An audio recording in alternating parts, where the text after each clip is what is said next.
Sabe aquela história que a gente tem tudo sob controle na vida? Na vida financeira, às vezes, não é bem assim. Mas presta atenção nessa dica que vai fazer diferença no seu bolso. Esse momento cheio de imprevistos não tá fácil. Antes de tudo, temos que manter a calma e seguir as orientações de cuidado com a nossa saúde e de quem a gente ama. Mas isso tudo também faz a gente refletir sobre a importância de ter uma reserva financeira. Agora é hora de priorizar gastos e iniciar ou aumentar essa reserva. E para isso, a poupança do Sicredi é perfeita. Ela não perde valor, a aplicação e o saque são fáceis e rápidos e a gente não paga taxas e nem impostos. Então não pense duas vezes. Se você puder, separe sempre o valor para depositar na poupança do Sicredi. Você pode fazer isso pelo aplicativo ou internet banking, tá? Vai por mim. Poupe no Sicredi. Não entendi. Não tô escutando. Satio? É oriental? Isso.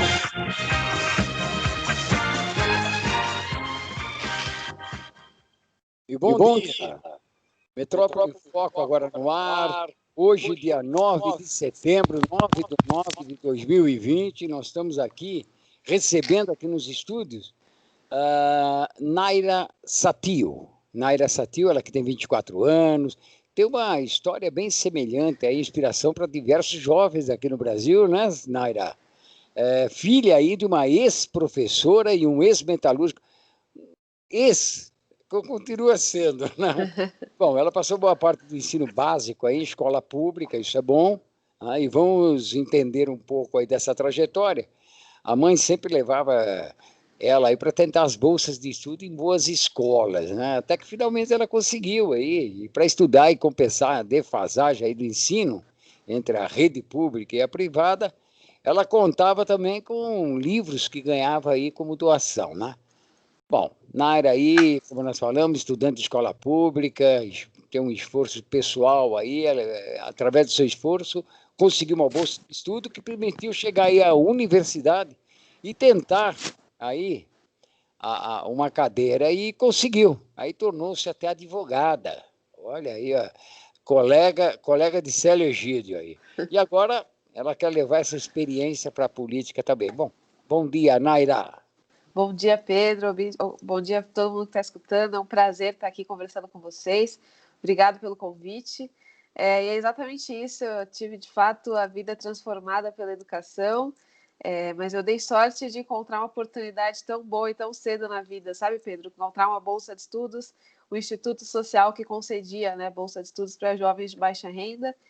E, de fato, eu me esforcei bastante para passar nesse processo seletivo, super longo, super concorrido, e aí depois que eu ganhei a bolsa da mesma forma, né, para conseguir manter a minha média ali como bolsista e depois entrar na universidade. Mas eu dei sorte, né, de encontrar uma oportunidade tão boa e tão cedo na vida, e os jovens que mais precisam não podem depender da sorte, né? Então foi por um desses motivos que me levaram a seguir para esse mundo da política. Bom, Célio está aqui conosco? Olá, Pedro. Bom dia, Célio. Bom dia, Pedro. Bom dia, Nária. Bom dia, os nossos ouvintes da Rádio Trianon. Hoje o Célio aqui no escurinho, né, Célio? Hoje eu estou escondido aqui, Pedro. Tá ótimo. Nós estamos gravando, o Nária, depois tudo isso aí estará nas redes sociais e no Facebook também. Legal. Não só no Facebook, como no YouTube também. Aí vai ficar guardado aqui conosco. Célio, Naira, olha aí, uma estudante, tornou-se aí advogada, fez direito na PUC de São Paulo, bolsa de 100% pelo ProUni. Exatamente. Eu estava no final do terceiro ano do ensino médio, eu fiz o Enem, e aí, com a minha nota, eu conquistei essa bolsa do ProUni para fazer direito na PUC. Direito na PUC. E aí, Célio, uma colega sua aqui conosco na bancada hoje. Com certeza, uma guerreira aí, né? Já dá para perceber pelo currículo dela, né? Tão jovem, né? Com toda a jovialidade, uma guerreira. E agora está se aventurando na política também, né? Mas parabéns, né? PUCiana, também sou filho da PUC, né? Não tem, né? Também somos derivados aí daquela faculdade maravilhosa, professores maravilhosos, né? Que traz aí um capital intelectual e muito necessário nos dias de hoje. Mas já posso perguntar já, Pedro? Posso começar já perguntando já ou não? Não, é lógico. Lembrando aqui, Naira, que o Célio também é professor de pós-graduação, hein? Olha que bacana. Olha aí, já ganhou a sua bolsa. Pronto. Não, mas hoje o bate-papo não vai ser jurídico. Hoje vai ser um bate-papo aí sobre políticas públicas, falar um pouquinho sobre a cidade, sobre a sua pré-candidatura. Então, Naira, uma coisa bacana, o jovem, você acha que ele está querendo ocupar um espaço na política? Há uma vontade do jovem ocupar o espaço e observar que, infelizmente, eu e o Pedro assumimos isso. Nossa geração não fez boas coisas, né? Então, o que você acha aí do jovem na política? Eu acho que a política sempre foi vista como um meio muito hostil, né? Cercado de interesses pessoais, majoritariamente masculino. As pessoas evitam, né, falar de política, é um assunto chato, é visto como um dos principais problemas que o nosso país possui, né? E a política sempre teve essa visão por parte das pessoas. Mas o meu entendimento, né, nesses últimos tempos, e foi um dos motivos que me levou a entrar para esse mundo da política, é que tem sim uma onda de renovação chegando. Existem pessoas novas querendo tomar conta do poder público e fazer política boa, né? Boa política mesmo, e tentar desvincular o máximo possível, o mais rápido possível dessa velha política que a gente está cansado de ouvir, né? Discursos que são meramente bonitos e a gente não vê políticas públicas baseadas em evidências, baseadas em bons exemplos no sentido de métodos e possibilidades que a gente pode adotar aqui em relação a outros lugares que funcionaram, né? Então, eu acho que sim, a renovação política é real, mas a gente precisa de muito mais gente capacitada e não só bem intencionada, né? A gente boa intenção é fundamental, mas gente técnica e gente que está a fim de botar a mão na massa faz toda a diferença. Ô, Naira, como é que você resolveu entrar na política? Você é uma pessoa relativamente nova, você está com 24 anos, isso é bom, né? Sim. Bom, cabeças novas, novos pensamentos, não fazer da política uma profissão, né? O que apesar que não é, mas muita gente pensa dessa forma e quer se perpetuar ali no poder, no legislativo. Muita gente também acaba usando o legislativo paulistano para fazer um trampolim político. Né? A gente vê aí muitos vereadores, né, se elegem vereadores prometendo coisas para a cidade, para a sua região, para a sua comunidade. 2 anos depois, resolve virar um deputado estadual e depois quer sair para candidato a prefeito e assim vai indo. Quer dizer, ele nunca conclui, né, nada daquilo. Então, a gente vê que, na verdade, não tem assim uma coerência naquilo que acaba pregando, né? E como é que você, com 24 anos, resolveu sair candidata? Qual é a base política que você tem, o entendimento, o conhecimento, para poder contribuir com alguma coisa aqui na cidade de São Paulo? Eu comecei a trabalhar nos bastidores da política como assessora já tem um tempo, né? Eu tive a oportunidade de prestar o processo seletivo que o deputado Daniel José, eleito pelo Partido Novo em 2019, iniciou para compor o gabinete dele. Eu prestei esse processo seletivo, fui aprovada e comecei a atuar como assessora jurídica dos bastidores da política da Assembleia Legislativa de São Paulo. E ali eu constatei que, infelizmente, a maior parte dos nossos representantes tem um projeto de poder e não um projeto de cidade, um projeto de estado, um projeto de país, né? De fato, tem muito interesse pessoal envolvido em vários problemas que impactam diretamente a vida das pessoas e, em regra, a vida das pessoas que mais precisam.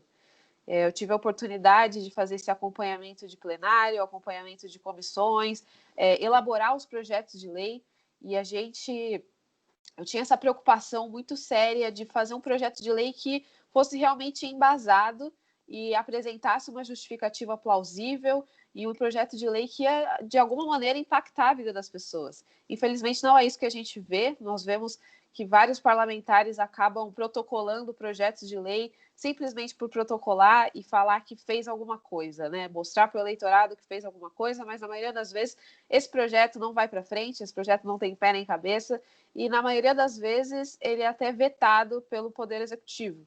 Então, depois que eu vi como é que funciona essa engrenagem, eu vi que tem muita gente boa, mas também tem muita gente ruim, né, nesse meio, e quanto mais gente boa a gente tiver ali, melhor. E foi esse um dos principais motivos que me incentivaram a estar ali e fazer um trabalho sério. Tá. Célio, você me permite aí eu só complementar a pergunta, que hora? Tá? Opa! Naira, você tem aí pelo menos você andou aí pela LESP, né, a Assembleia Legislativa do Estado de São Paulo, ajudando aí, redigindo aí projetos, né, trabalhou aí, então você começou a ter uma certa experiência, mas a Assembleia Legislativa, os deputados, né, eles não têm assim uma grande visibilidade. Se a gente levar em consideração, é melhor você ser vereador na cidade de São Paulo, né, do que ser governador de um outro estado, do Norte e Nordeste, que a visibilidade aqui é muito maior, né? São Paulo é o centro de tudo. E certamente você vai encontrar também dificuldade com seus pares, né? Toda vez que você apresentar um projeto, muitas vezes você sabe que normalmente isso aí vira assim um toma lá da cá, né? O que eu tenho, o que eu ganho votando no seu projeto. Muitas vezes não se pensa, né, que o projeto é bom para a cidade, é bom para as pessoas, né? Eu tenho que saber se esse projeto é bom para mim. Se eu votar no seu projeto, o que é que eu ganho com isso? Você está preparada para receber esse tipo de pelo menos esse tipo de assédio, né, que provavelmente vai sofrer dentro da Câmara Municipal? Infelizmente, essa é uma triste realidade da política. Na verdade, essa questão de ter algo em troca não está só vinculada na política, sabe, Pedro? Eu acho que em vários outros setores, em várias outras profissões, nós estamos sujeitos a esses tipos de interesses que são muito mais pessoais do que, de fato, para o bem daquele projeto, daquele trabalho. A Câmara Municipal, e quando a gente fala do papel de um vereador, é um dos papéis, na minha opinião, mais importantes que a gente tem hoje de um político, que um político pode exercer, porque é a função mais próxima das pessoas, é a função mais próxima da população que está ali, de fato, ouvindo o que a população precisa, vendo, fiscalizando o que a prefeitura está fazendo. Então, é uma das funções primordiais da política, uma das funções primordiais do Estado de Direito. Acho que o vereador tem um trabalho muito importante. Quanto mais responsabilidade ele tiver, mais importante e vai ser fundamental para o andamento de uma cidade. Ainda quando a gente fala de São Paulo é praticamente um país, né?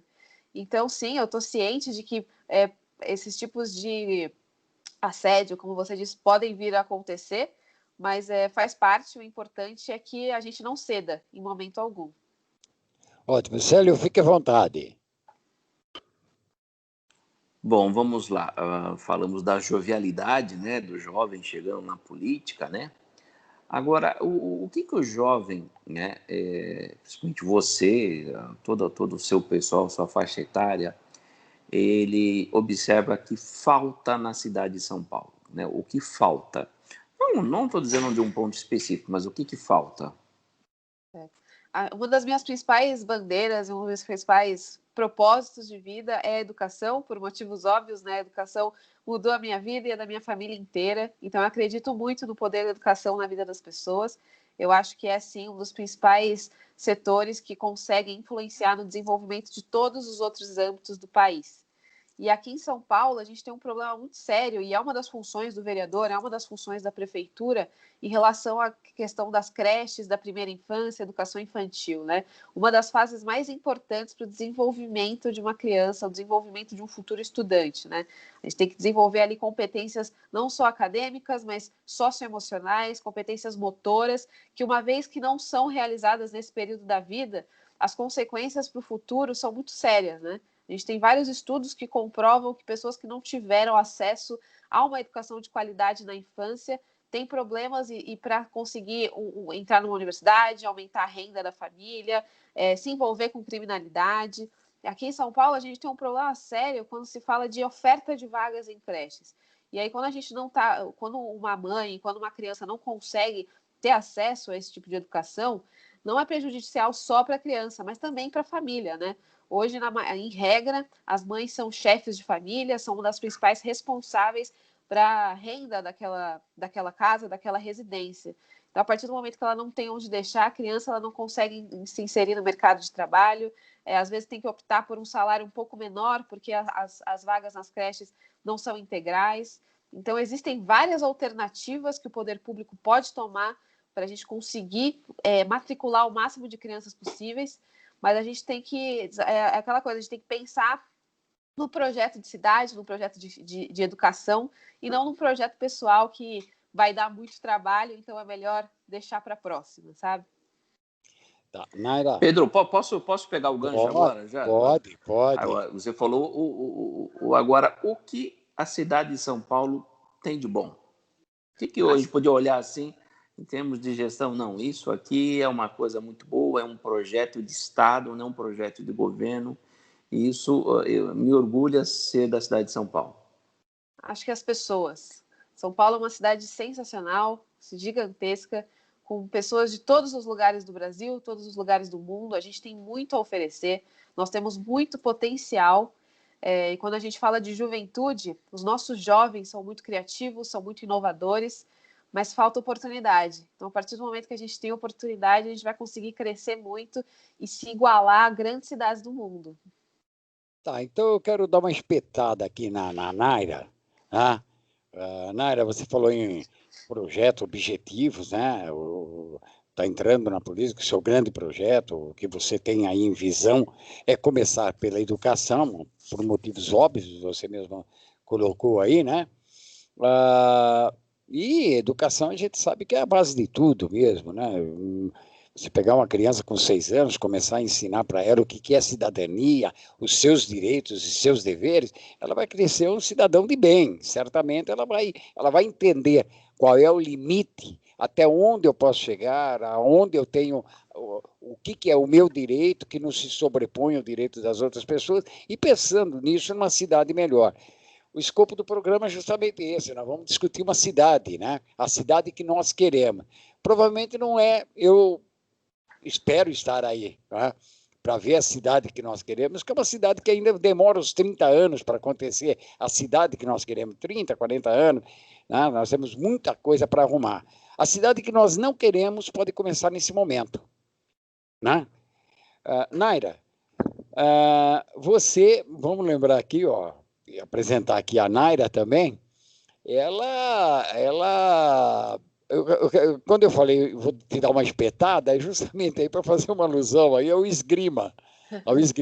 A Naira, ela representou o Brasil em mais de 20 países aí, pentacampeã brasileira e campeã sul-americana na modalidade de esgrima.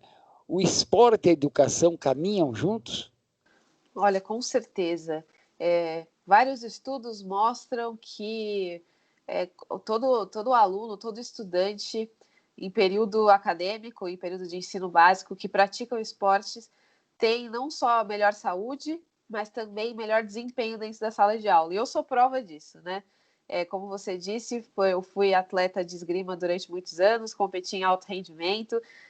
Foi super aleatório o modo como eu comecei esse esporte. Foi ali no ginásio do Ibirapuera, num projeto público, né, estatal, e, enfim, que foi num sorteio que minha mãe me levou e eu acabei sendo sorteada. Eu levei a sério o esporte e comecei a treinar em alto rendimento. Fui chamada por outros clubes para representar São Paulo e representar o Brasil. E eu sempre conciliei isso com a educação básica, né? Junto com a escola, no ensino médio, na faculdade também. E eu sempre vi isso como uma grande complementariedade, né? Nunca me imaginei sendo uma estudante ou uma universitária que não praticasse esportes. Então foi fundamental. E, infelizmente, o Brasil, como um todo, não consegue unir essas duas frentes.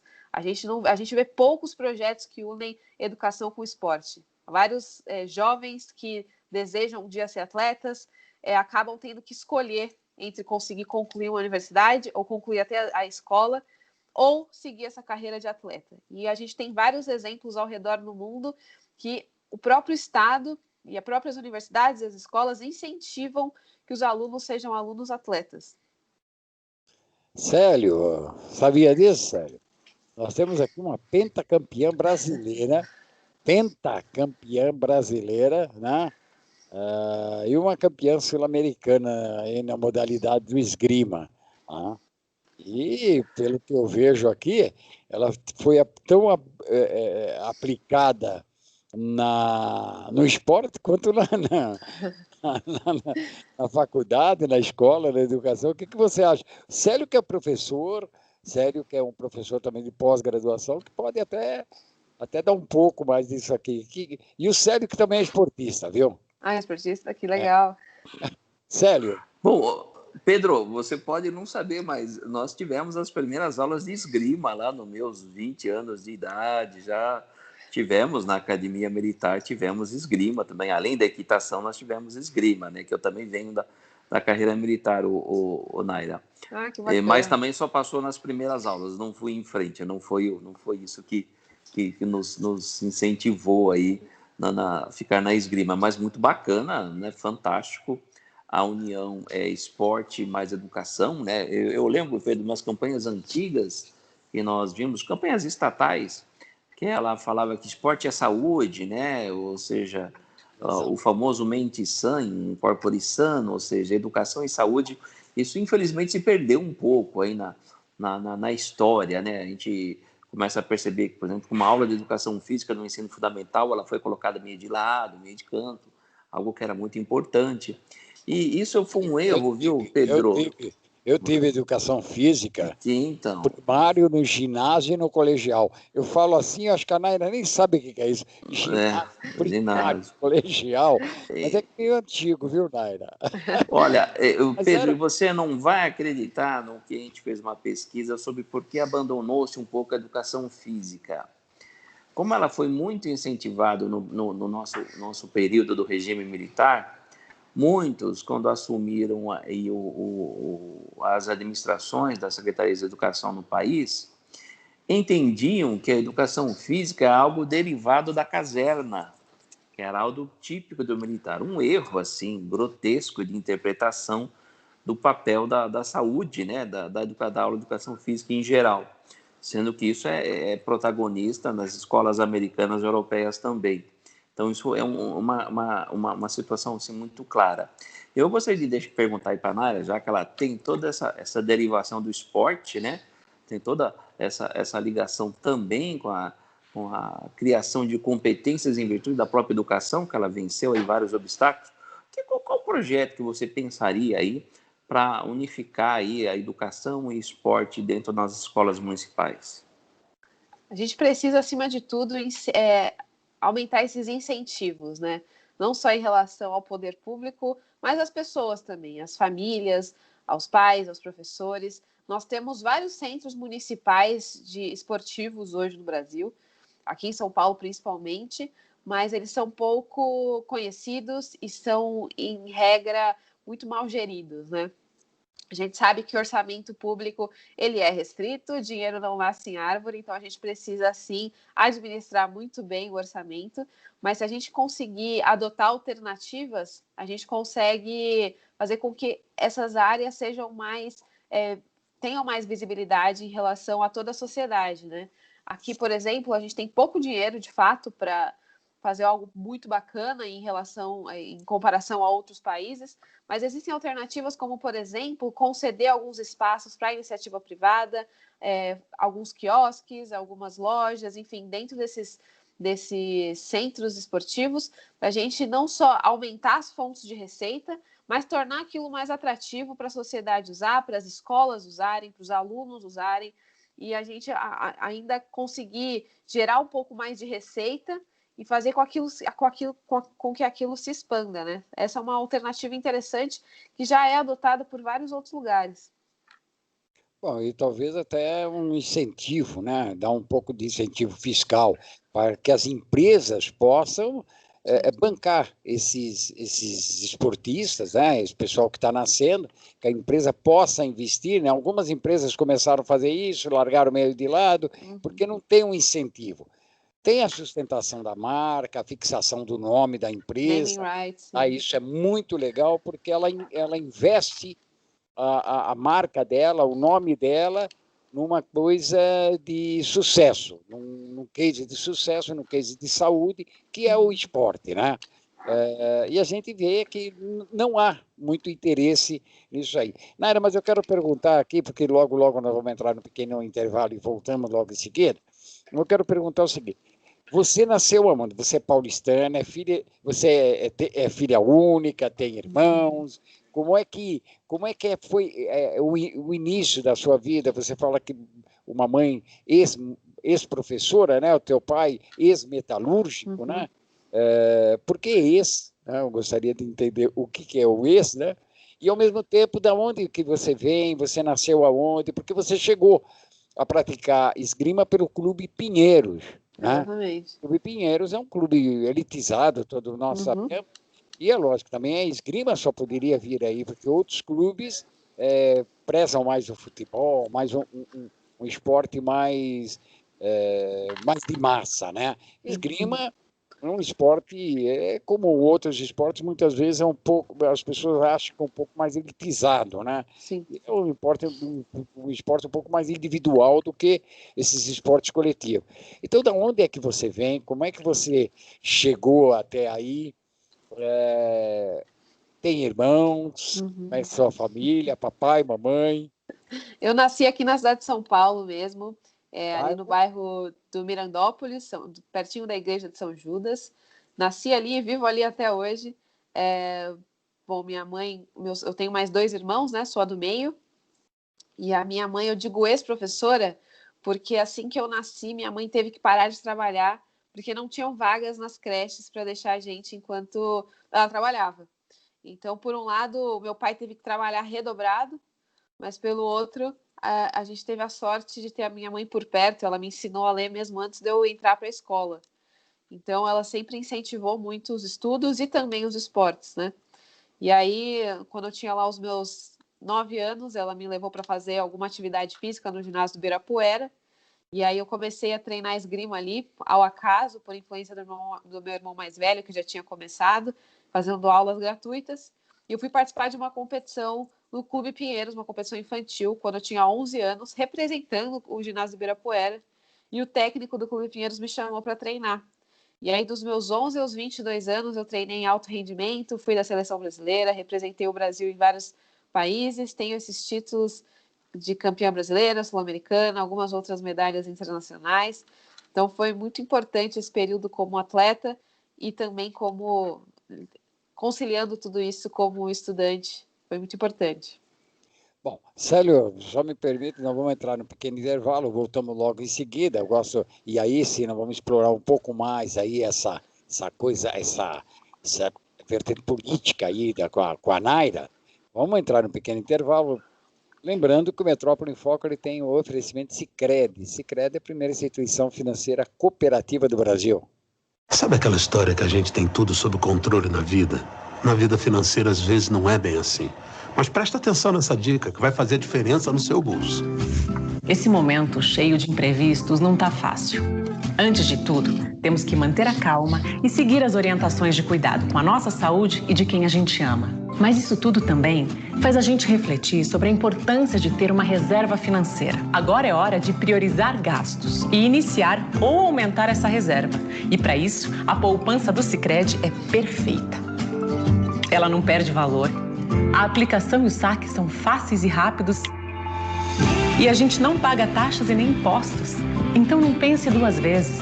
Se você puder, separe sempre um valor para depositar na poupança do Sicredi. Você pode fazer isso pelo aplicativo ou internet banking, tá? Vai por mim. Poupe no Sicredi.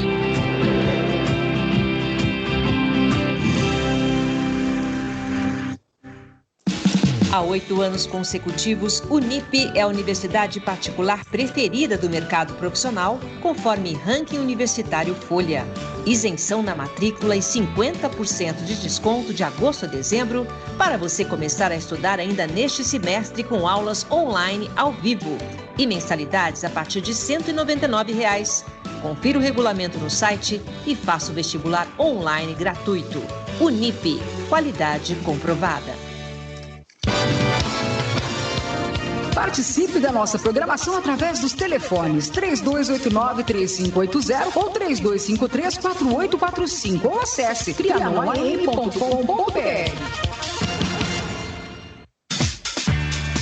Feitos Assessoria, assessorando o crescimento do seu negócio.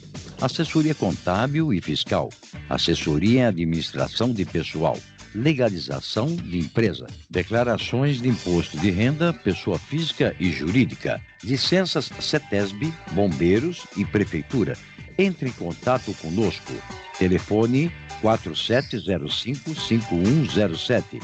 WhatsApp 99538-8523. 95297-6359. Ou pelo e-mail contato@feitosassessoria.com.br. Avenida das Conchas, 678, Cidade de São Pedro, Santana do Parnaíba. Se você tem dúvidas ou quer receber orientações sem compromisso, consulte a Feitos Assessoria.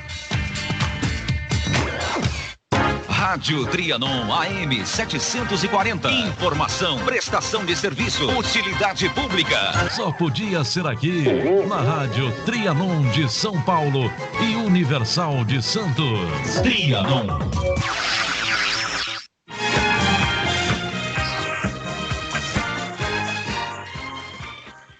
Bom, retornando aqui no segundo bloco do Metrópole em Foco, hoje nós estamos recebendo aqui Naira Satio. Ela que é advogada, tem 24 anos, também aí pentacampeã de esgrima, aí, campeã sul-americana, aí ela tem um bom currículo, tanto na educação quanto no esporte. E agora começando aqui, Naira, vamos lá. Qual a sua expectativa, né, na renovação da política aqui na cidade de São Paulo, nesse ano, que é o ano, você pegou aí, é a primeira vez que você sai candidata, né? Isso mesmo. Sai candidata, ainda é como pré-candidata, né? Isso. Até porque o partido deve fazer logo aí a sua convenção. Tá? Gostaria de entender como foi a escolha, né, do seu nome, porque o partido deve ter vários pré-candidatos, né? E você, lógico, está esperando a sua homologação, né, o seu nome ali na convenção, né?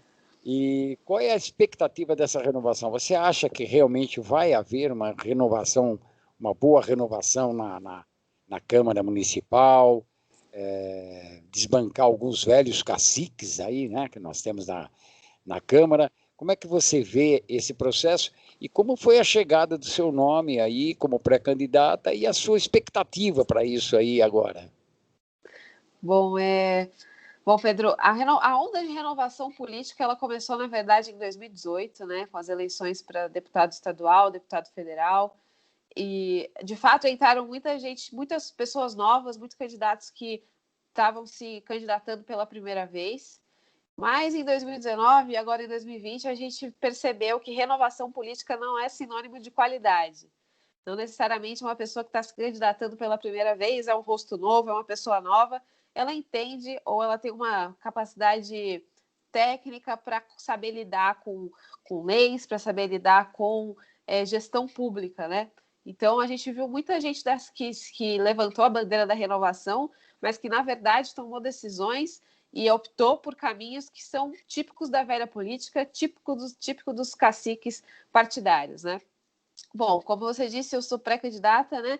Sou pré-candidata pelo Partido Novo. Eu prestei o processo seletivo do partido, o Novo adota esse critério para selecionar os candidatos que vão representar a chapa.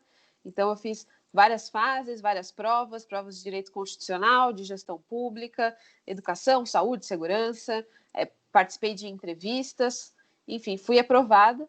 no sábado passado foi a convenção partidária, então eu agora sou oficialmente pré-candidata a vereadora aqui na cidade de São Paulo. Então já é candidata. Sou pré-candidata ainda. Candidata é só na campanha, que começa no dia 27 de setembro. Sim, é porque tem que fazer o registro dessa chapa. Isso.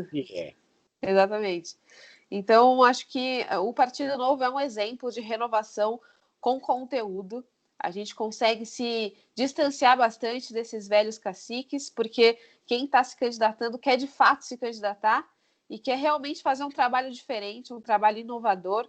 E para isso a gente precisa de um mínimo de conhecimento sobre a cidade, ter uma noção do que a cidade precisa para poder construir um projeto para as pessoas e não um projeto pessoal. Célio? Bom, Naira, já que estamos falando em cidade, vou começar a entrar em outras áreas além da educação e esporte. O que você pensa e qual a sua ideia sobre melhora na mobilidade urbana, né? Nós temos aí uma dinâmica nova com a pandemia, né? Muita gente foi para o home office, mas ainda não temos problemas críticos aí no transporte público. Qual é a sua ideia sobre mobilidade urbana? Essa pandemia, ela evidenciou vários problemas que, na verdade, sempre existiram, né? E quando a gente fala de home office, é uma pequena parcela, na verdade, da população que consegue fazer esse trabalho de casa. Mas, em regra, as pessoas que mais precisam têm, sim, que sair de casa, usar ônibus, usar metrô para chegar até o local de trabalho, correndo risco aí de se contaminar. Mas, na verdade, com ou sem pandemia, a mobilidade sempre foi um grande desafio para a cidade de São Paulo, né? E eu acho que um dos principais problemas em relação a isso é que a maior parte das pessoas depende do transporte de ônibus e, infelizmente, aqui a gente tem um grande monopólio dessas empresas. Quem ganha concessão acaba não tendo competição e não tem o porquê melhorar o serviço. As taxas, as tarifas são muito altas, então daria sim para essas tarifas diminuírem, daria sim para esse serviço ser melhor servido, com mais qualidade, se a gente tivesse um mínimo de competição entre as empresas.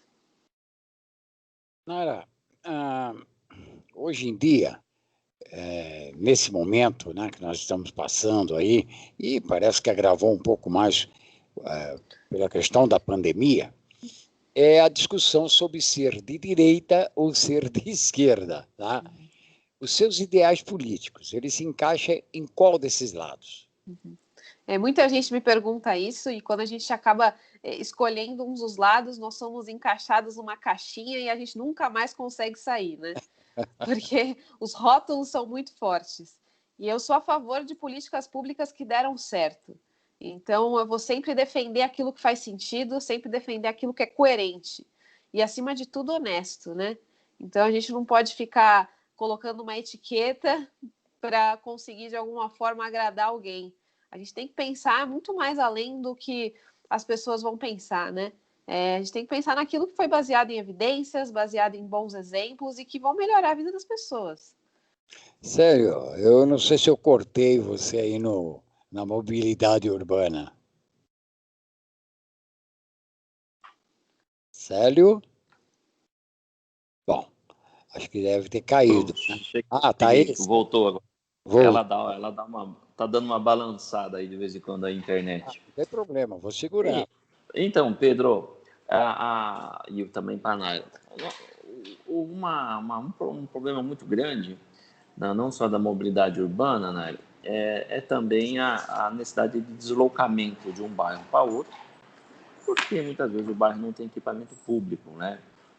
Ou ele também não possui um aspecto regional de emprego. Ou você já pensou nessa questão aí geopolítica de emprego na cidade de São Paulo? Infelizmente, as pessoas passam mais tempo no transporte para chegar até o emprego do que de fato trabalhando. Isso é muito prejudicial, né? A gente acaba perdendo um capital humano muito importante. Então, a gente precisa mesmo descentralizar as coisas e levar emprego, levar moradia, levar renda para os locais onde mais precisa. E aí eu faço, inclusive, a própria educação é uma questão que pega muito nessas situações também. A gente vê que os bairros mais afastados têm muita dificuldade de fazer uma escola e oferecer um serviço de educação que aumente o rendimento dos alunos. Então, a gente precisa pensar muito mais para fora desse centro aqui de São Paulo, né? E pensar nas áreas mais extremas da cidade. Naira, nós estamos falando muito de educação, falamos de esporte, esporte é saúde. O Célio ainda colocou mensana em corpo sano, né? Hoje nós temos um problema que assola não só a cidade de São Paulo, né? Assola todo o país, mas principalmente a cidade de São Paulo, que é onde nós vamos focar, né? Que é o importante nesse momento, né?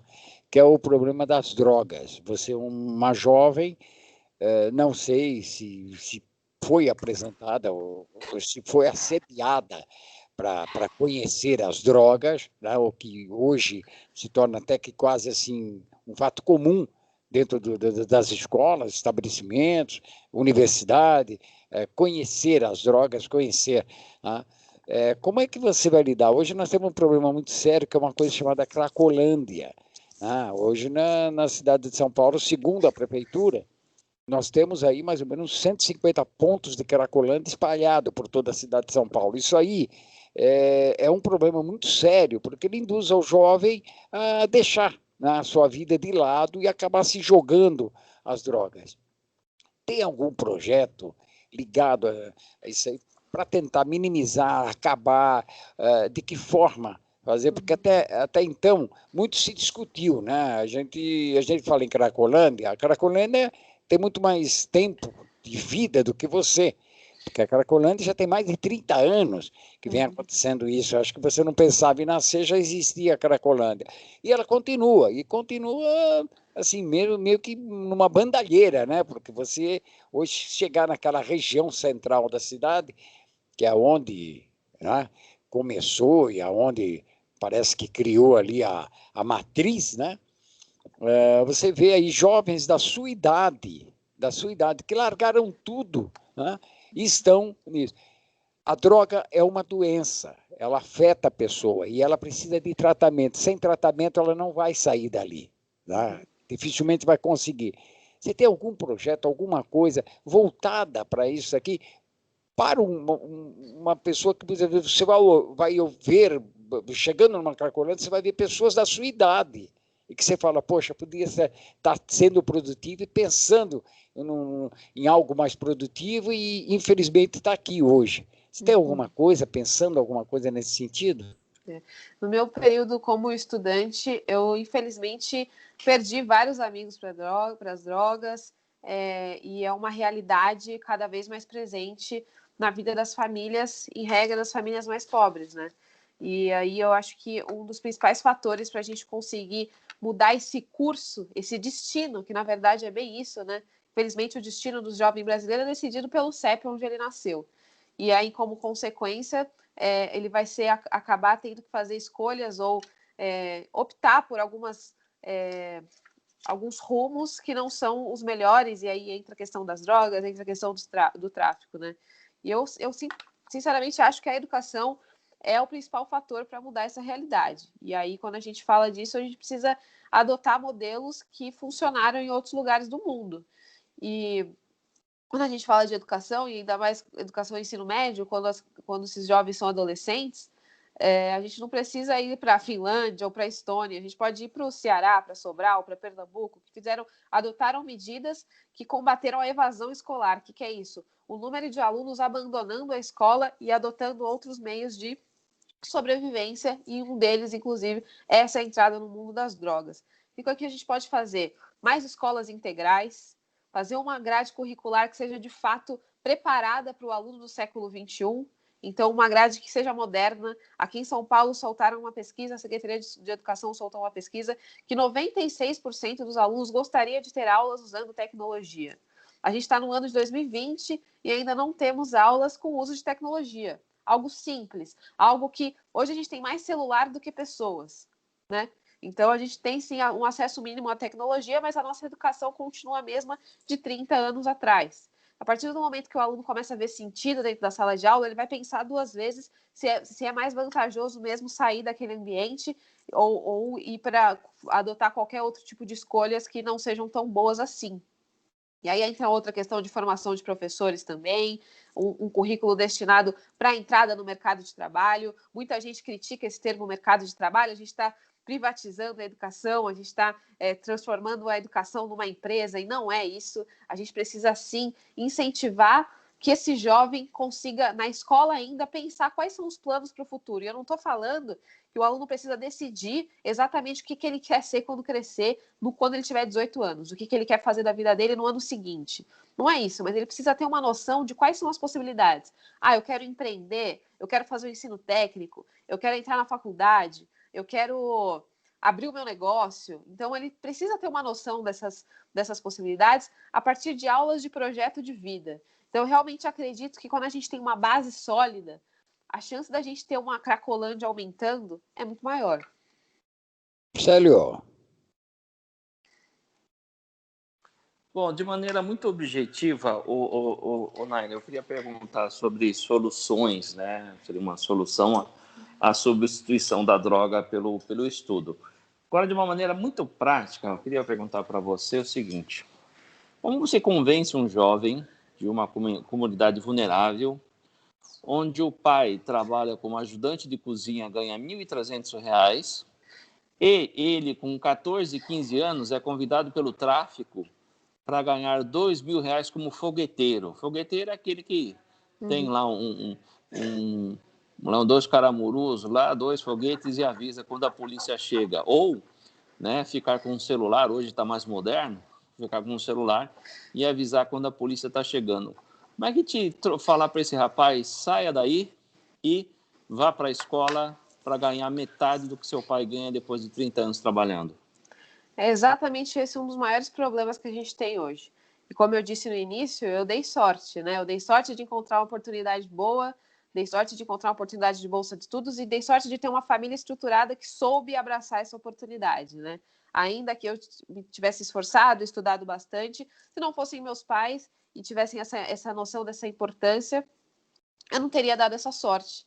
Então, de fato, a gente falta incentivo. O que é mais vantajoso? Um aluno abandonar a escola para conseguir começar a trabalhar agora, e eu não estou nem cogitando a possibilidade dele entrar para o tráfico, parar de estudar para entrar para o tráfico, mas, de fato, começar a trabalhar e ajudar a família. O que é mais vantajoso? Ele conseguir esse dinheiro mais rápido ou se formar para talvez conseguir essa mesma quantidade de dinheiro daqui 3, 4 anos?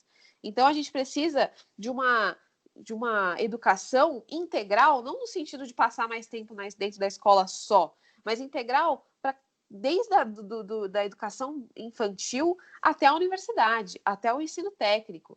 Então, a gente precisa fazer com que os alunos saiam da escola e já tenham essa outra qualificação profissional para ganhar mais. E isso eu não estou falando porque é positivo, porque faz bem e porque o país vai crescer mais. Não, porque os dados mostram, os estudos mostram que quem conseguiu concluir o ensino médio, quem conseguiu entrar numa universidade, ganha mais do que quem não conseguiu, do que quem não conclui os estudos e não conclui uma profissionalização. Então, a partir do momento que a gente tem uma escola voltada para o mercado, para o mundo do trabalho, voltada para uma profissionalização, então, associar o ensino básico com o ensino técnico, com o ensino profissionalizante, é muito positivo, porque o aluno consegue trabalhar mais cedo, ganhando mais.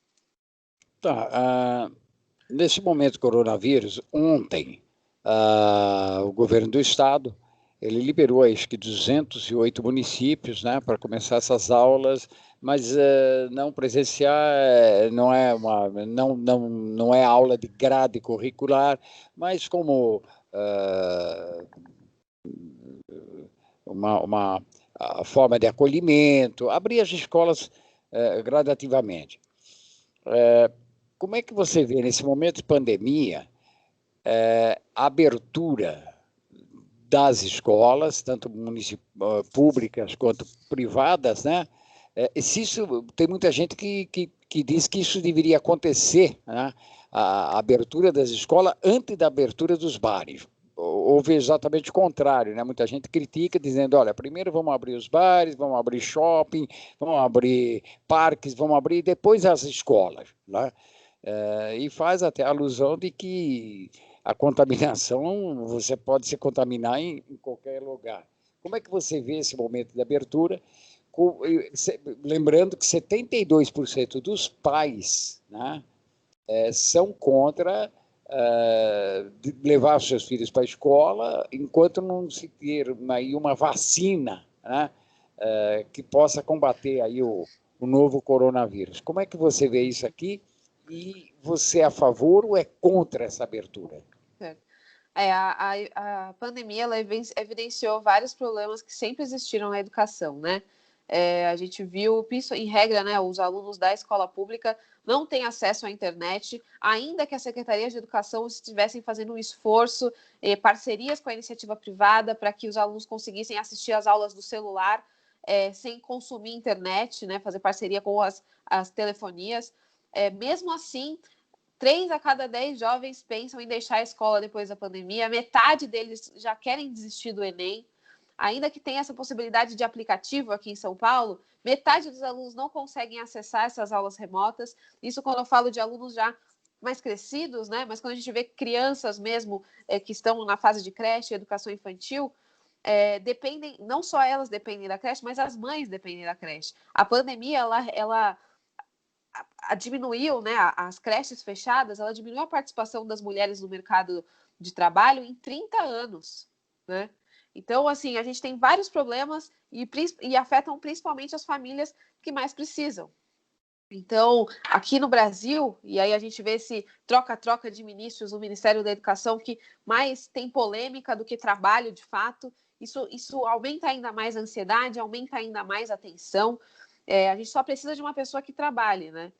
Enfim, e essa questão da abertura das escolas, a gente consegue perceber a prioridade do país em relação à educação quando a gente tem jogos de futebol acontecendo, bares abrindo, times inteiros pegando Covid. Então, enquanto isso, deixa a educação para depois. Não, vamos pensar para depois. A gente não tem nem planejamento, a gente não tem nem protocolo de prevenção e protocolo de retomada, enquanto vários outros setores têm.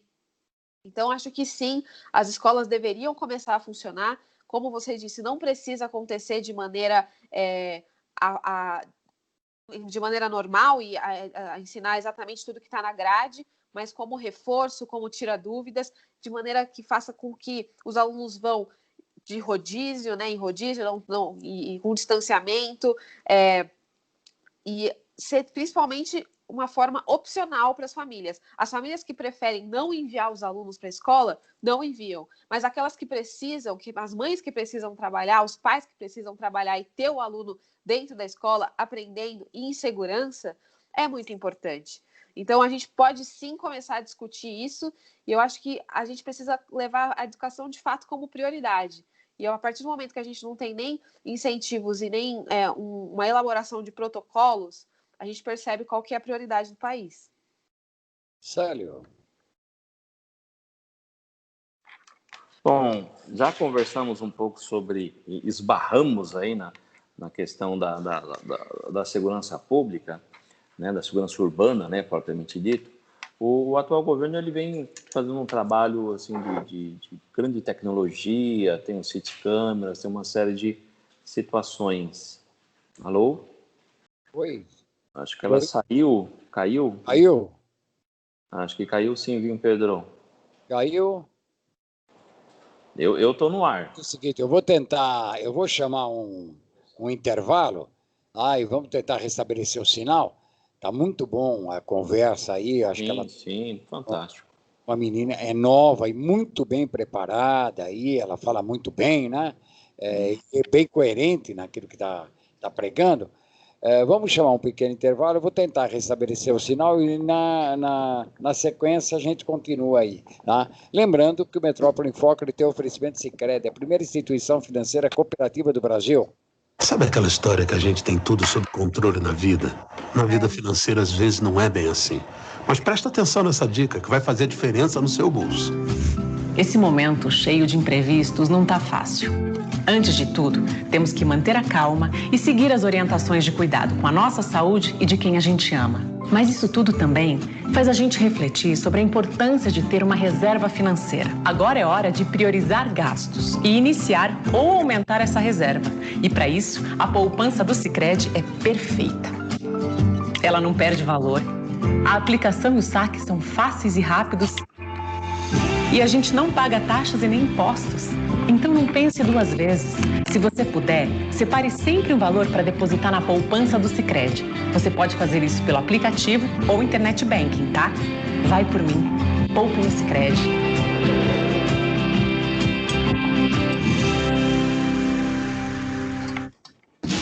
Há 8 anos consecutivos, o NIP é a universidade particular preferida do mercado Eles não profissional. têm chat conforme direto o aqui? Ranking Universitário Para conversar, Folha. Isenção na matrícula e 50% de desconto de agosto a dezembro para você começar a estudar ainda neste saber se semestre tem um com chat. aulas online ao vivo. Pedir um atendimento mensalidades a partir online. de R$ 199. Confira o regulamento no site e faça o vestibular online gratuito. Unip, qualidade comprovada. Eu tento um atendimento online. Ou se tiver Participe da nossa uma maneira de programação através cadastrar dos o telefones problema. 3289-3580 ou 3253-4845 ou acesse trianoam.com.br.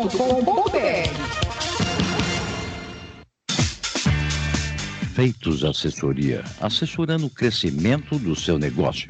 Assessoria contábil e fiscal, assessoria em administração de pessoal, legalização de empresa, declarações de imposto de renda, pessoa física e jurídica, licenças CETESB, bombeiros e prefeitura.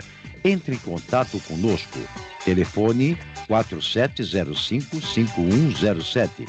WhatsApp 99538-8523. 95297-6359. Ou pelo e-mail contato@feitosassessoria.com.br. Avenida das Conchas, 678, Cidade de São Pedro, Santana do Parnaíba. Se você tem dúvidas ou quer receber orientações sem compromisso, consulte a Feitos Assessoria. Rádio Trianon AM 740. Informação, prestação de serviço, utilidade pública. Só podia ser aqui, na Rádio Trianon de São Paulo e Universal de Santos. Trianon.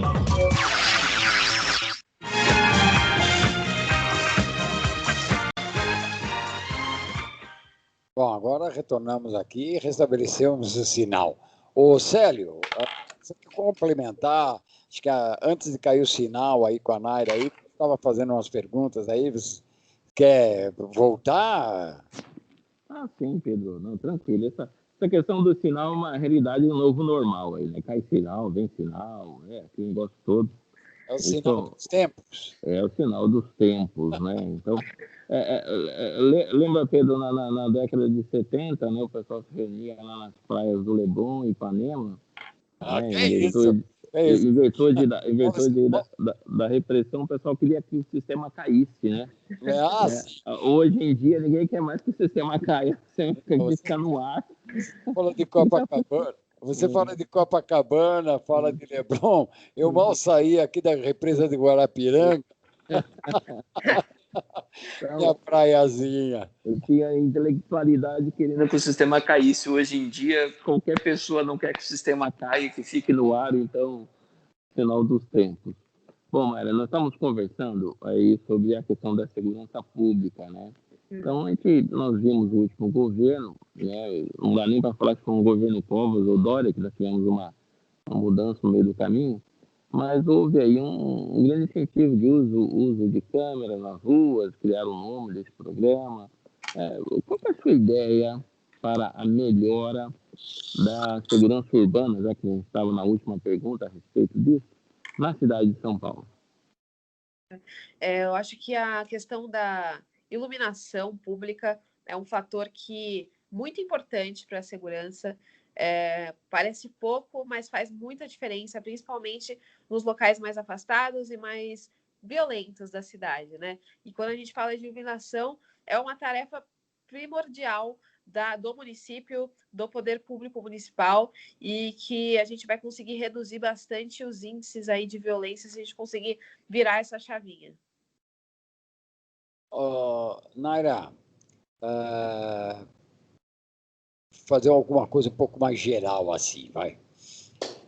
Pacientes reclamam aí da demora de marcação de exames, consultas, né? Em especial aí até no pré-operatório. Tá? Nesse momento de pandemia, a coisa se agravou um pouco mais, né? Também tem a demora na marcação de exames, consultas, cirurgias, né? Pessoas que já fizeram exames várias vezes, né? Tem que faz o exame para uma cirurgia, espera o retorno, a coisa é tão demorada que quando o médico chama novamente, tem que voltar a fazer todos esses exames. Bom, enfim, esse é um problema crônico na cidade de São Paulo. Tá? Como é que você espera, chegando no legislativo, né? Quase que eu já te lanço prefeito aqui, né? Não é seu caso, eu ia falar executivo. Mas chegando no legislativo, você vai deparar com todas essas demandas, com todas essas coisas, que é recorrente na vida. Entra gestão, sai gestão, parece que as coisas não melhoram, vamos zerar a fila volta a crescer, você deve conhecer ou ter aí noção, né, desses acontecimentos. Como é que você espera enfrentar, chegar e propor alguma coisa dentro do legislativo que possa virar uma lei, que possa dar um alento maior a essas pessoas que tanto necessitam desse tipo de serviço do executivo, da prefeitura, do Estado, enfim? Essa pergunta é muito boa. Recentemente teve uma onda de compartilhamentos na internet, inclusive, com um post dizendo para as pessoas defenderem o SUS, porque, ao contrário de vários outros países, o SUS é de graça, e aí as pessoas têm que defender, porque todo mundo consegue ser atendido, mesmo com a demora, sem precisar pagar nenhuma conta exorbitante depois. Sim, a gente tem que defender o SUS. O SUS é uma política pública muito interessante, porém, a gente tem que defender com os argumentos corretos, e defender que é de graça não é um argumento correto, porque o SUS não é de graça. A sociedade escolheu pagar, e bastante, imposto para construir esse sistema único de saúde. E aí, de fato, a gente tem um grande problema no SUS hoje de atendimento. Muitas pessoas precisam e acabam tendo que esperar muito para ser atendido, né? E aí, quando a gente pensa em melhorar esse sistema, é uma tarefa muito importante do Poder Executivo, da Prefeitura. A gente pode adotar vários outros sistemas de gestão que podem acelerar esses atendimentos, e aí as organizações sociais são uma alternativa interessante. A gente começa a descarregar o poder estatal, o poder do Estado para gerir tudo isso que não tem braço para fazer, ainda que queira, não tem. Então, a gente pode transferir essas competências para as outras pessoas, seriam para as organizações sociais, e aí o Poder Legislativo tem um papel muito importante de fiscalização. Nós temos casos de corrupção envolvendo organizações sociais da saúde, grandes casos de corrupção, e a falta de fiscalização foi um dos fatores principais para que isso fosse possível, para que a gente conseguisse criar essa bola de neve inimaginável. Então, o papel de um vereador de fiscalizar o Poder Executivo, fiscalizar as organizações sociais, é fundamental para a gente conseguir trazer uma gestão de qualidade e um atendimento melhor. Célio, se me permite só concluir aqui, você falou uma coisa muito importante, a função do vereador, a função do legislativo, além de propor leis, né, para melhorar a vida do cidadão, antes de mais nada é fiscalizar se essas leis estão sendo cumpridas. E isso não acontece, a gente vê que realmente não acontece. Tá? Se acontecesse, se houvesse uma fiscalização, são 55 vereadores que nós temos na Câmara, acho que nós temos um número suficientemente grande, né, que coloca esse pessoal na rua, deixa eu ver o que está acontecendo. Além, né, de contar que cada gabinete, aí você tem 18 assessores, quer dizer, e se você conhece a Câmara, que provavelmente você conhece a Câmara, você sabe que tem gabinetes ali que não teria condição de colocar 5 mesas, quanto mais 18. Tá? Então, onde está essa pessoa, esse assessor, que não ajuda, né, que está recebendo para trabalhar dentro do gabinete, não tá fazendo o papel, né, de assessorando o próprio parlamentar, porque o parlamentar tem que estar ali, tem que estar na tribuna, tem que estar no plenário, mas esse assessor não auxilia e parece que, olha, nós somos amigos, sabe? Você finge que trabalha, eu finjo que fiscalizo, e assim nós estamos... Então, você falou uma coisa muito, muito importante que eu acho que não acontece hoje, e eu acompanho bem a Câmara Municipal, até porque eu cubro a Câmara Municipal também por um jornal diário que eu escrevo. Fiscalização, a gente não vê isso acontecer em nada. E eu não estou falando só na saúde, eu estou falando na zeladoria, eu estou falando na educação, na cultura, no lazer, parece que fazem vistas grossas. Como é que você vê isso aqui? Esse trabalho, como é que você sendo eleita, como é que você vai fazer esse trabalho da fiscalização e como será composto o seu gabinete? Será ali, olha, vamos abrigar aqui, vamos abrir esse guarda-chuva, vamos fazer um monte de penduricalha, vamos ter esse pessoal? Você já pensou em alguma coisa nesse sentido? Essa pergunta é muito boa, Pedro, em relação à fiscalização do Poder Legislativo, principalmente porque a gente vê que duas das principais funções de um vereador é criar leis e fiscalizar o Poder Executivo. Só que o cenário do poder dos vereadores hoje é criar leis. Então, ali é uma máquina de leis inúteis. O ideal seria ter uma lei para revogar todas as leis que não mudam a vida de ninguém, às vezes até atrapalham. Então, a gente tem muito mais lei que atrapalha a vida das pessoas do que, de fato, vai mudar. Então, fica de lado esse trabalho da fiscalização, que é fundamental. E aí, em relação à assessoria, eu faço parte do Partido Novo, como eu disse no início, e lá no Partido Novo todo mundo assina e concorda com um termo de compromisso que, se eleitos, todos os mandatários do partido usarão 50% da verba de gabinete, 50% da quantidade de assessores que é permitido, renunciar ao uso de carro oficial, renunciar ao auxílio moradia, auxílio saúde. Eu acredito muito nessas proposições, inclusive foi um dos motivos de eu ter escolhido pelo Partido Novo, por ter essa responsabilidade com o dinheiro público, que na verdade é o dinheiro do pagador de impostos.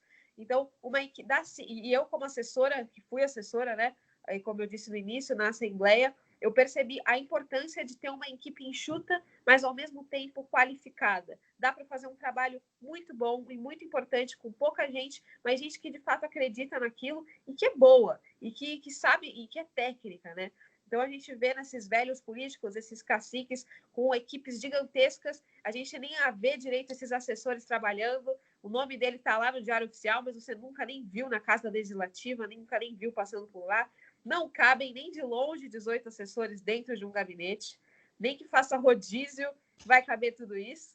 Então, é realmente uma vergonha e as pessoas precisam começar a perceber a importância de selecionar pessoas que são bem intencionadas e que, além disso, também são preparadas e querem ter esse debate público e levar a sério essa questão como um projeto para a cidade, não um projeto pessoal. Célio.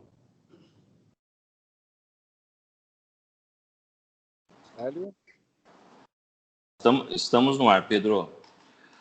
Bom, a questão aí dos cargos públicos comissionados, no Brasil houve uma inversão, né?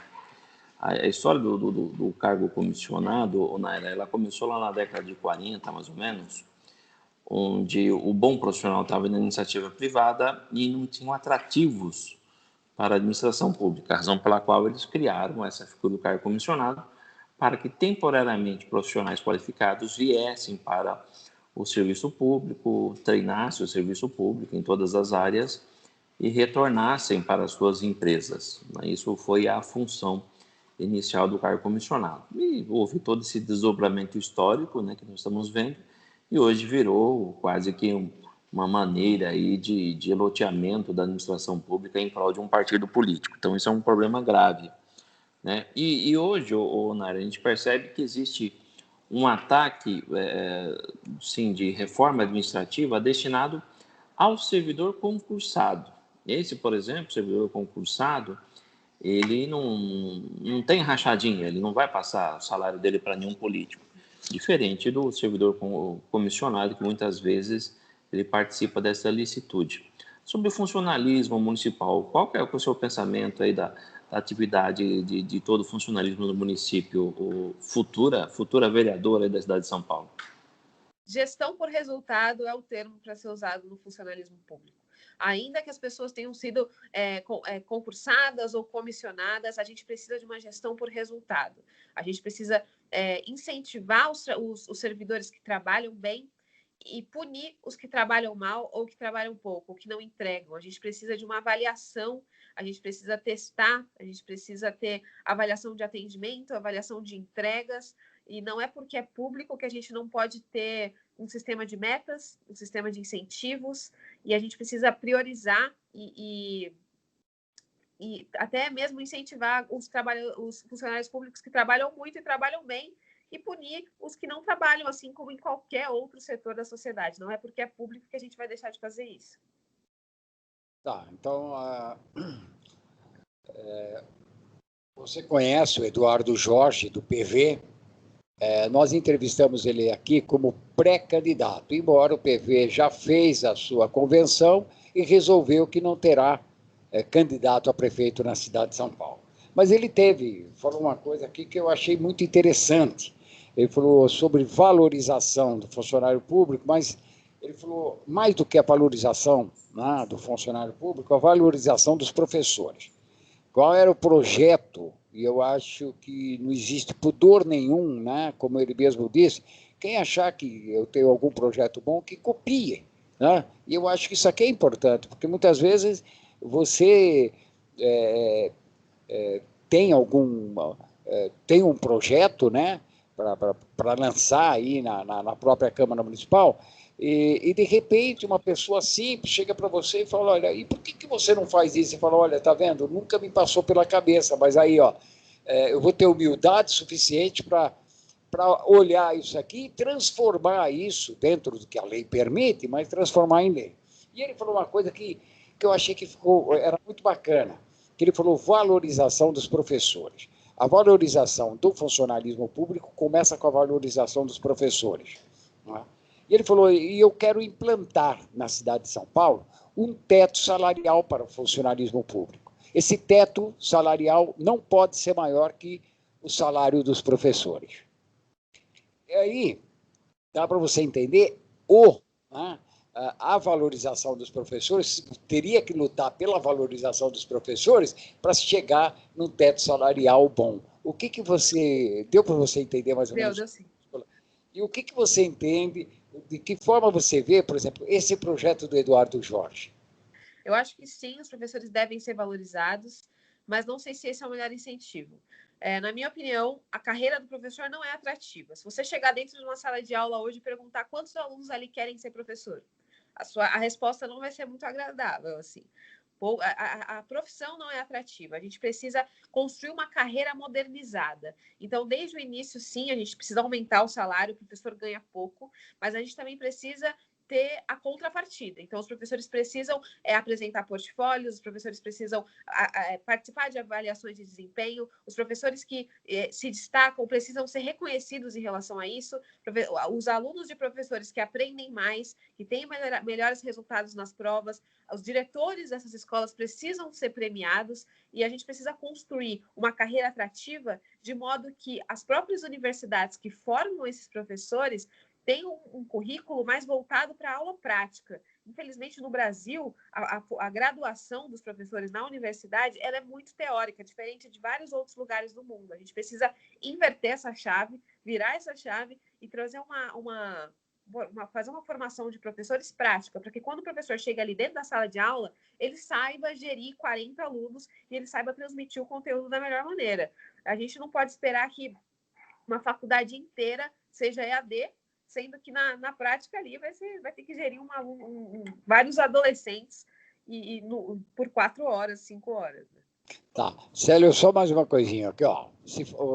Nária, hoje se fala muito aí em relação à crise, né, que acomete hoje a classe política. Né? Então, corrupção é um tema não vou nem dizer municipal, é um tema nacional, né? A corrupção e a mídia, né? Envolvendo aí, que envolve o nome de vereadores, deputados estaduais, federais, prefeitos, governador, bom, enfim, né?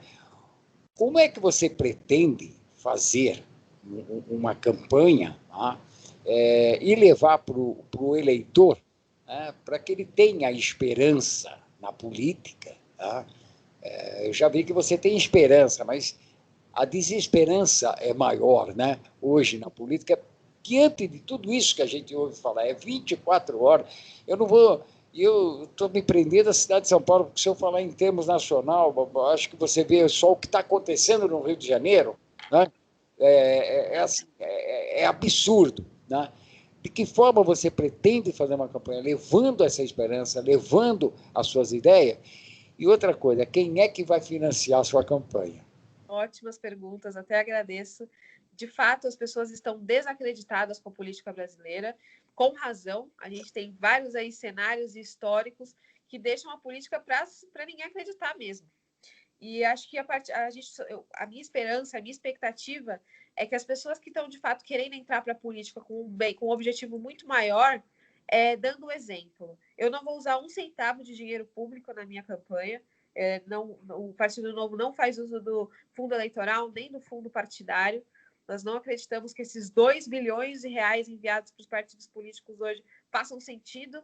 Esse ano a gente teve até a bancada federal do Partido Novo até tentou frear esse projeto que concedia esses 2 bilhões de reais em plena pandemia, várias pessoas precisando de auxílio emergencial, e os partidos políticos, votaram não contra esse projeto, então eles realmente quiseram fazer uso desse fundo eleitoral e desse fundo partidário.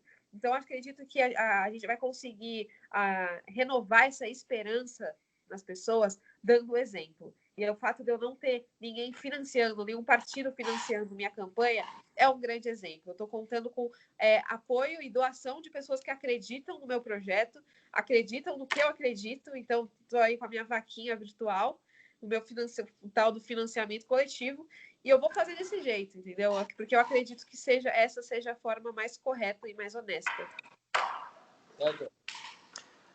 Bom, vemos que a Yanaira já está no mundo moderno, já está no mundo 4.0 com a vaquinha virtual, né? já está em outro universo totalmente diferente aí, né? Do pessoal falava do famoso 1/3 aí que ia recolhendo aí pelos candidatos. Bom, Pedro, só para a gente fechar, né? Estamos indo aí por meio que final. Eu queria saber o seguinte: nós já conversamos um pouco sobre educação, sobre mobilidade, segurança e tal. Eu queria saber sua opinião. Qual é o papel do político para o século XXI? Porque eu sou do tempo aí do político que ia em velório, em batizado. Eu tive um político da minha cidade natal, que é de Mariporã, que ele conseguia chorar em vários velórios. É uma pessoa fantástica. Esse devia ser ator. É um carpinteiro? Ele é fantástico, né? O tipo Odorico Paraguaçu. E qual é o papel agora do novo político? Afinal, o que nós estamos observando é que não dá para fazer mais político, vereador, de 4 em 4 anos. Né? Que o político ele tem que estar constantemente junto ao eleitorado. Qual é o novo papel do político no século XXI, para encerrando a nossa participação aqui? Bom, essa pergunta é muito boa. Recentemente, ontem mesmo, viralizou um vídeo na internet de um pré-candidato a prefeito de Cocal, dizendo que o atual prefeito era ruim porque ele roubava muito, não tanto igual a ele. Então, eu até compartilhei esse vídeo, porque ele falou assim, olha, o outro rouba, mas eu roubei menos. Então, assim, se você for votar, vota em mim, porque eu roubei menos. Então, esse é o triste cenário da política brasileira. E eu acho que a renovação vai ter um papel muito importante e no diálogo, e assim, acho que a democracia acima de tudo, mas principalmente a gente tem um diálogo que é muito além da ideologia. A gente vai votar em projetos bons, a gente vai apoiar projetos bons, iniciativas boas, que foram estudadas, foram embasadas, a gente tem que usar número, a gente tem que fazer estudo de impacto econômico financeiro, porque dinheiro não nasce em árvore, o orçamento público é limitado, a gente precisa construir ideias e projetos que façam sentido.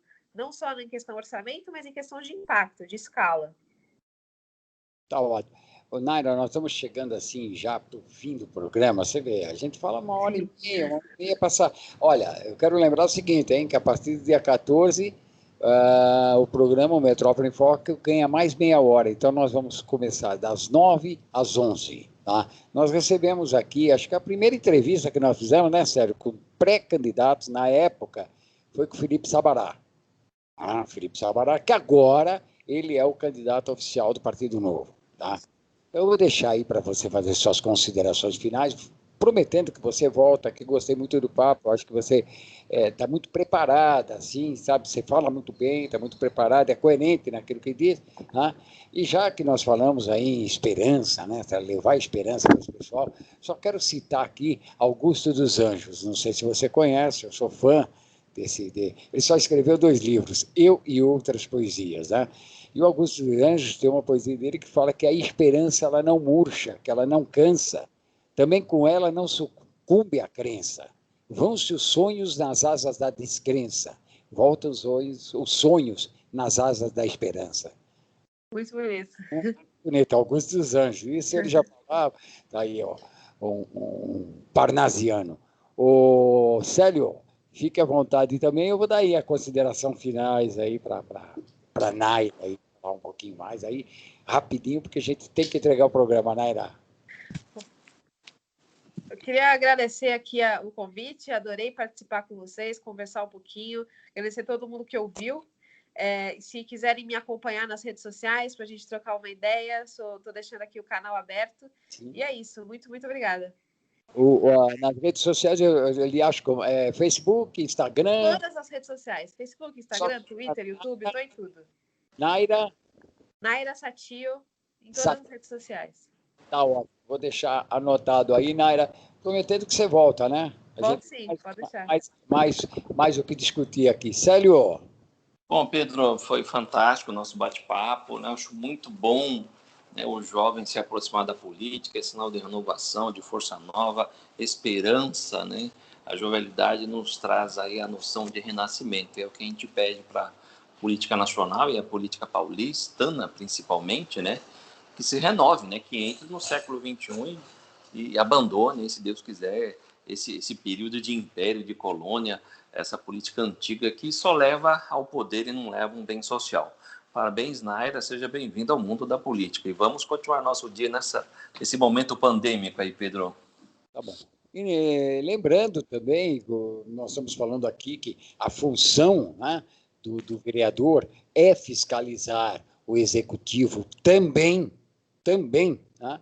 E a função da mídia, depois, é fiscalizar o legislativo também. Saber se nós somos críticos a isso. Frequento a Câmara, participo das atividades, vejo o que acontece, e bem crítico. Nesse momento de pandemia, por exemplo, eu não vi o vereador algum, tá, estar nas comunidades. Olha que nós entrevistamos 36 lideranças de comunidade aqui, todos eles foram unânimes em dizer que não receberam uma única visita do Poder Legislativo para ver a situação que se encontra. E aí a gente vê que os números realmente embasam o que eles disseram, que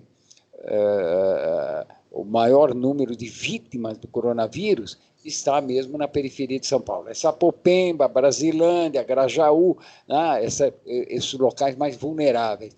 E, nesse momento, eles não tiveram uma receptividade do Poder Legislativo, dos vereadores que foram eleitos ali, prometendo.